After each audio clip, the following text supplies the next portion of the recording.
Hi guys, and welcome back to another Shaun the Buffalo video. Hope you've all been well. And today we are continuing with the fourth in our budget series video series that we're doing for my channel. And today we are doing Dragapult for the letter D. Dragapult is one of the newer Pokemon from the Sword and Shield expansion, or Sword and Shield era that has recently came around. And it's a ghost and dragon type. We do not have dragon in the TCG anymore, so we do not have a dragon type Dragapult. So it just uses its psychic typing for ghost. Now, this deck is full of draw supporters and many ways to make it work because it is a stage 2 deck. Luckily though, the attack cost is generally quite short, only requiring 2 psychics for its attack. So its main attack is Phantom Force that puts 3 damage counters on your opponent's bench Pokemon in any way you like, so it helps you set up potential knockouts for the future. And it also has a very interesting ability that allows it to survive a little bit longer, where it reads Infiltrator.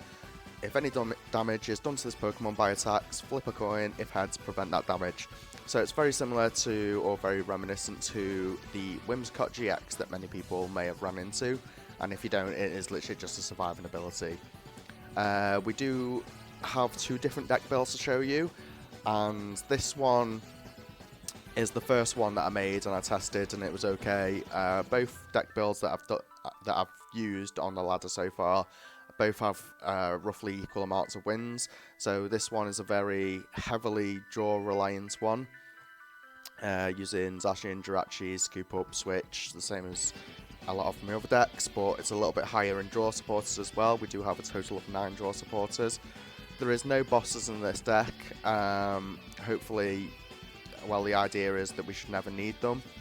But if you wanted to make space for them, what I'd recommend is potentially cut in a single turbo patch and perhaps a scoop up net, just to make room for either 2 bosses, or, as would be more helpful in this meta I feel, 1 boss and 1 great catcher. But this is just to show again how the deck works, and this is the easiest way to do it. Also, perhaps cut in one of the Dragaloaks, which is the middle evolution, because we do use Rare Candy to skip an evolution stage and go straight into our Dragapults.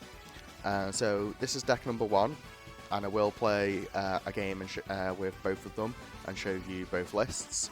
So that's number 1, and this is the second one that I find very interesting. This is a Roxy build, and for those of you that don't know what Roxy does, Roxy allows you to discard up to 2 Pokemon that aren't Pokemon GX or EX, which we don't have any of them in our deck, and you draw 3 cards for each one that you discard. And in combination with these guys, the Coughing and the Wheezing, they both have the ability Blow Away Bomb. So when you discard them with the effect of Roxy, you can put a damage counter on each of your opponent's bench Pokemon, which is handy against Eternatus and such. This deck is not too bothered about Eternatus. Usually Dark Weakness would be horrible, but their attackers all do more than your HP anyway, roughly, and Spiritombs become easy to deal with due to the after effects, or the after effect of Phantom Force, plus the additional damage counters that you drop onto their board with Roxy. So to make Roxy work to its maximum potential, you do need to sort of buff out the Jirachi and Scoop Up lines a little bit more, and then you also use Poké Gears as well. It's very reminiscent of the Catterday deck that used to go around a while back that used Esper to snipe opponents' benches and stuff like that after dropping X amount of Roxy counters. Roxy is much more of a difficult thing to pull off in a deck where we don't play Dedenne and Crobat, because, well, A, they're expensive draw supporters, so draw supporting Pokemon, so they defeat the purpose of the budget style deck build that we're making. But we also don't have Acrobike anymore, which was the format of which Catterday did a lot of damage to the meta back in a format when we had Acrobike, so it was easier to find the Roxys. There is another deck that, if you're willing to try it, you could partner it up with Minccino, because you'd be able to find the Roxy so much faster. You wouldn't use Jirachis at all, and you'd have more Pokemon to discard for the Roxys as well as the Weezings. So it could be worth putting maybe a 1-1 or 2-2 line of Cinccino in, but it's entirely up to you. We also have no hand disruption in this deck. Again, it's just a 1 prize cards attacker deck, so should never realistically need it. And if you did, it'd just be Marnie. Like the first version of the deck that I was showing you does have Marnie in. So they're the 2 deck builds anyway, and I'll play a game with each of them and we'll show you how they both do. Be right back. So we're getting into our first game with the first deck build that I had just shown then, which is just the generic deck build that isn't more focused towards Roxy or anything. A little bit more consistency orientated with the backup of the Blacephalon. If we can hit it, Blacephalon's starting to fall out of favour because so many people are playing ADP that you're very unlikely to get to that turn that it uses the that gets the most effect out of the Fireworks Bomb attack. So we'll see what my opponent's playing here anyway. Haven't seen an Ordino in a deck in quite some time. It's mainly what people use when they couldn't get hold of Jirachis, because it does allow you to just draw an additional card every turn. Every turn it's in the active anyway, I think. Yeah.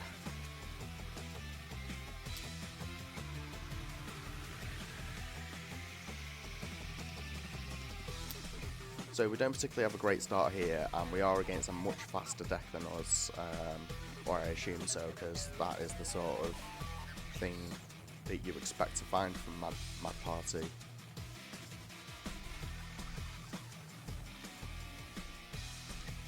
Or if they don't evolve both these next turn, and then back into my turn after this upcoming turn, if I manage to actually pull off an attack with Dragapult, then we will be knocking out one of the Sinstees, but it's usually very unlikely, but we'll see what happens. And they've got 3 down, so it does allow us to have the option to. And because we have no quick balls or anything, we are just going to go straight into the Marnie and hope that we can find one of our Dreepies, which we find 2, and the Zacian as well. And my opponent has full bench, so it allows us to maximise the capability of the Erika's next turn.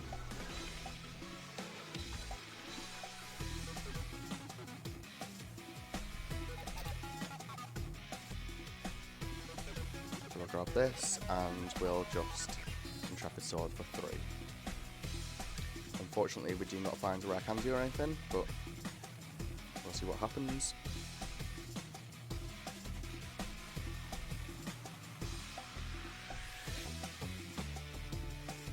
My opponent has the first Poltergeist in play.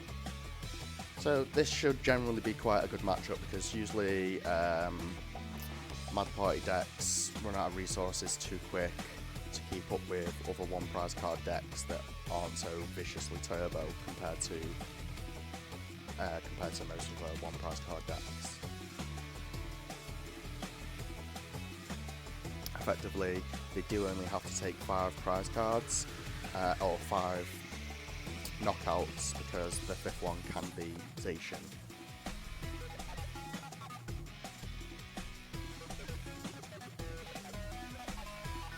Only going all in. He's got 2 in the discard. Needs another 2 and a way to retreat this to be able to take knockout. And no, they need 5 in the discard to knock out Jirachi, because it does have psychic resistance.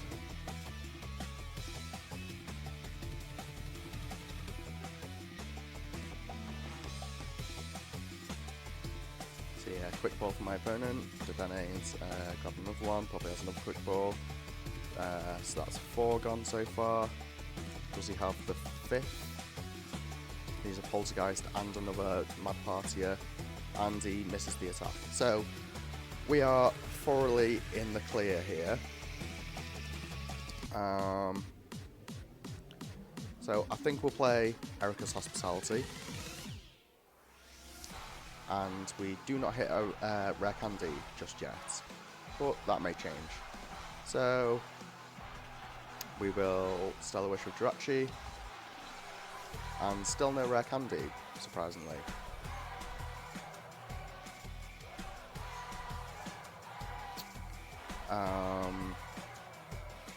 So I'm going to put this here, put another energy on the other Dragapult, put this guy down,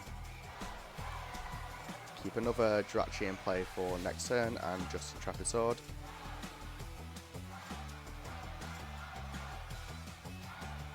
Still no rare candy, but we have 2 Dragapults in hand with energy attachments.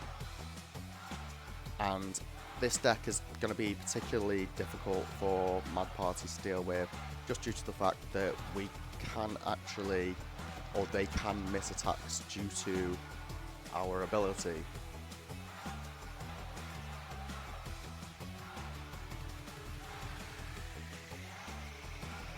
They need to find the next Poltergeist to be able to evolve this, because if they don't, and I take a knockout next turn, which is very likely because I'm going to be attacking next turn.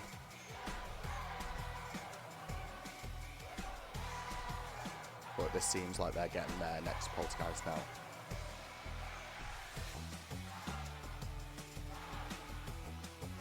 Yep, that's fine. So my 3s are going to be generally whistling away their Oranguru.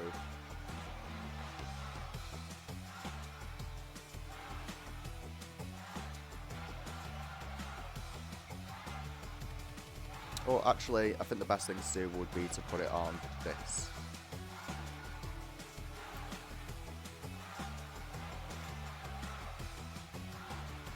So let's see how many Dragapults we can get into play this turn. We'll take another Jirachi, and we'll Pokecomet back for another Dragapult.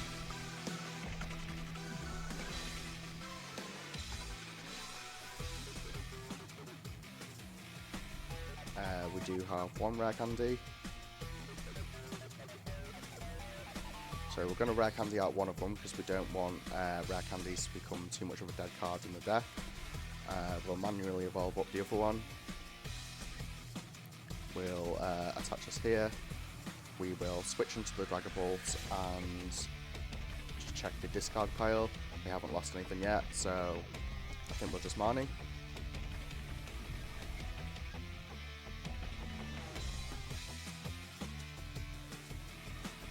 And not particularly a great hand, but we do have the other Dragapult to go to. So deck set up pretty smoothly, and we shall go here, Phantom Force, and stick with 3 on the Ordino.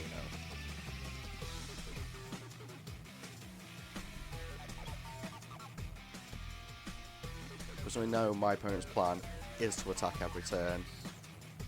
So there's no way he's just going to leave this in the active at any one point just to hope that...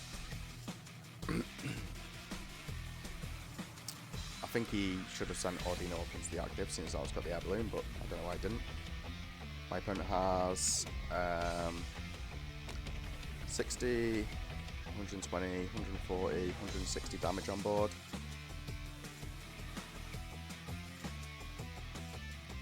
And unfortunately, we do miss our first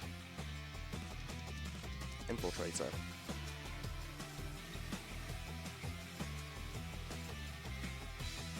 So there's the Bloodcephalon, and we're going to Turbo Patch to it, hopefully, which we do hit.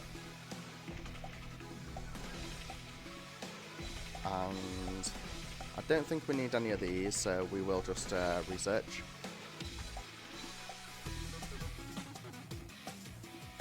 Slowly but surely building up things on the bench. build Stellar Wish and get a rare candy for next turn. Because if ever we need stall, we can hopefully rely on Infiltrator to be able to stop my opponent from attacking. I nearly scooped up the Dragapult by accident then. That would have been awful. So with any luck, next turn we can rare candy into this.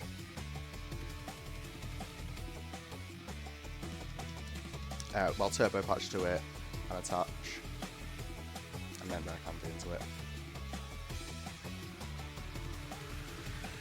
My opponent realising his mistake from before, not promoting the Ordino.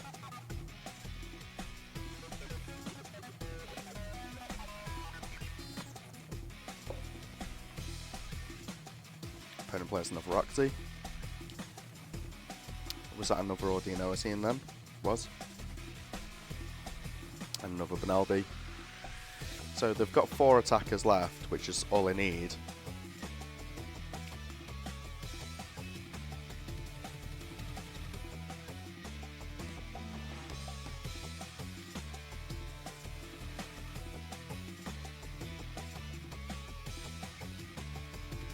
And we do finally get heads.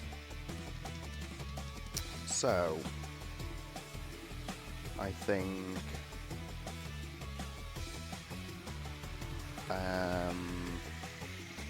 decisions. I think we'll just put this here and Marnie again. And we'll take double knockout on this and this. And he'll be forced to promote the Poltergeist, having used most of his Night Marches, and he's also about to lose his Pivoter, and there we go. Straightforward game, showing the true strength of the Dragapult deck. So that'll be it for this one, and I will make another recording with the Mark II deck. So we are back with the next, or the second deck list that I showed you at the start, which is the Roxy Coffin Wheezing combo version of Dragapult. And we'll see how we're doing this one. With any luck, we'll be against Mewtwo. Now, even with Mewtwo's Mallow and Lana's, we're against some random deck, but, well, deck that I've never seen before, a rogue deck. Let's get out of the habit of using the word random. So finding another Drachi here is beautiful.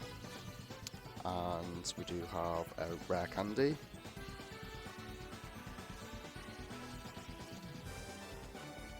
And we have Great Balls. Let's get us another Drachi, which we don't mind discarding.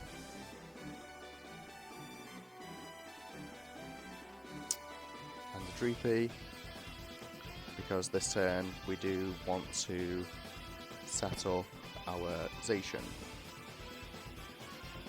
to be able to maximise draw potential.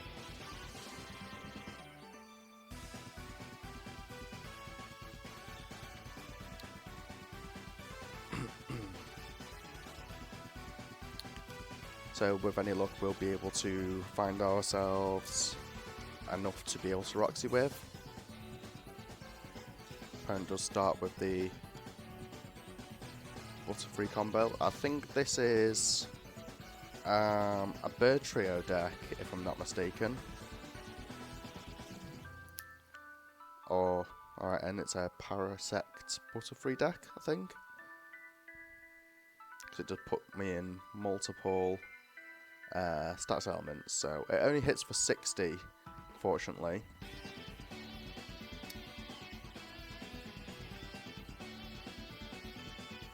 But this is a very interesting deck. I forgot there was a Metapod and Caterpie in the format that actually has the Adaptive Evolution ability. And lo and behold, the killer of Stage 2 decks, Amani. But he does have two prizes on board, which I'm happy about. And we get a Dragaloke into play. Crushing Hammers is furious, always hits heads with me, and I got lucky for the sake of recording, thankfully.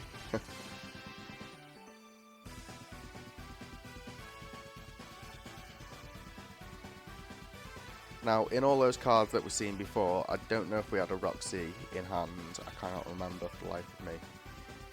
But if we didn't, then we will now be inches closer to having one. And we are still burned, which doesn't particularly matter in this instance, as we do have Scoop Up Net. Unfortunately, we didn't have the Roxy. But we are going to Scoop Up Net first, because the potential to find Roxy right now would be amazing. And we do find a Roxy, thankfully. So, with any luck, we may find Rare Candy Dragapult Energy. It's very unlikely, but let's see what happens. Rare Candy Dragapult No Energy. So close, but not close enough, it seems.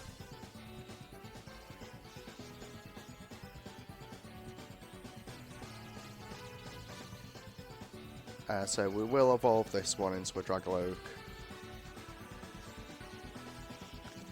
And we will put the other Drach down in case of potential Zigzagoons.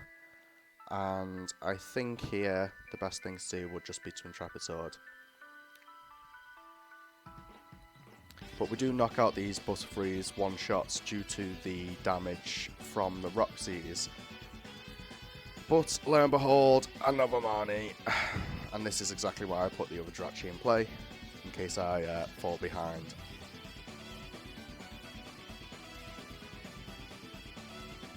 But this is a brilliant hand. So between the inclusion of the top deck and the Stellar Wish from Jirachi, we could potentially have KO on this. If this doesn't hit, please don't hit. I hate Crushing Hammers. Thank you. My opponent is top decking. That is very good to see. And we are totally going to rush for my opponent now. Or attempt to, at any rate. And Panic Spores does take a knockout.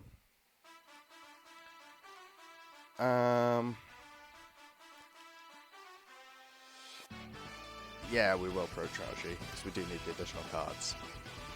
And very unfortunate to top deck that, but no matter, sorry. So here, we'll grab Great Ball. We are hoping to get as much of this Roxy damage in play. We find nothing off that, that's very annoying. So we are having to discard an energy to get a Coughing. We need to get these Parasects out of play. So we will get rid of both of these. I knew I should have just quick balled that Great Ball away, but what can you do?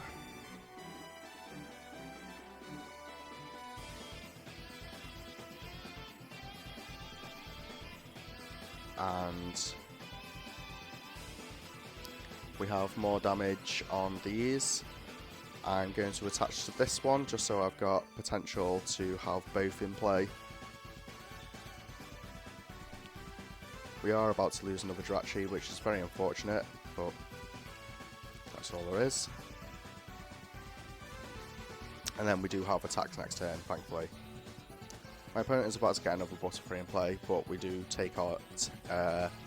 We do currently take out both Butterfrees. These Parasects are annoying.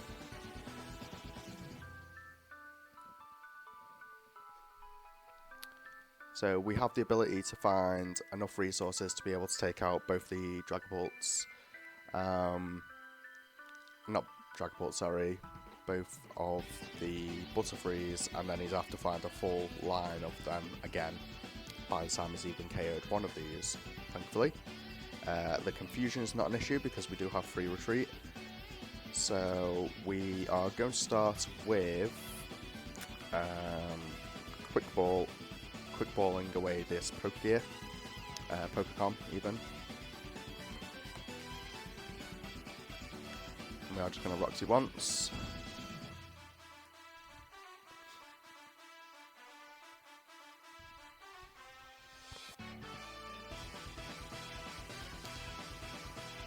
and we will finally take our first knockout.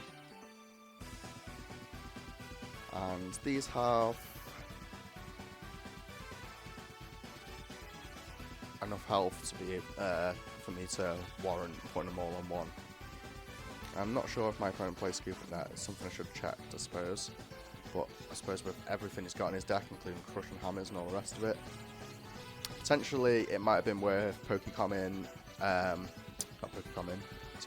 balling away the rare candy instead, as they are essentially going to become useless cards in the deck now. So we don't take the damage. We do take the damage from these, which is unfortunate, but at the same time it matters not, because we do have free retreat. So we will free retreat into this, and at this point we should pretty much dominate the game, because we're about to take out one of the Parasects as well. 1, 2,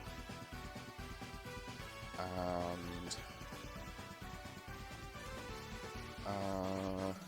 3. We'll put the third one there, because then he can't send it up without it getting Phantom Force as well. And this is the power of the Roxy. Anything that puts damage counters, any attack.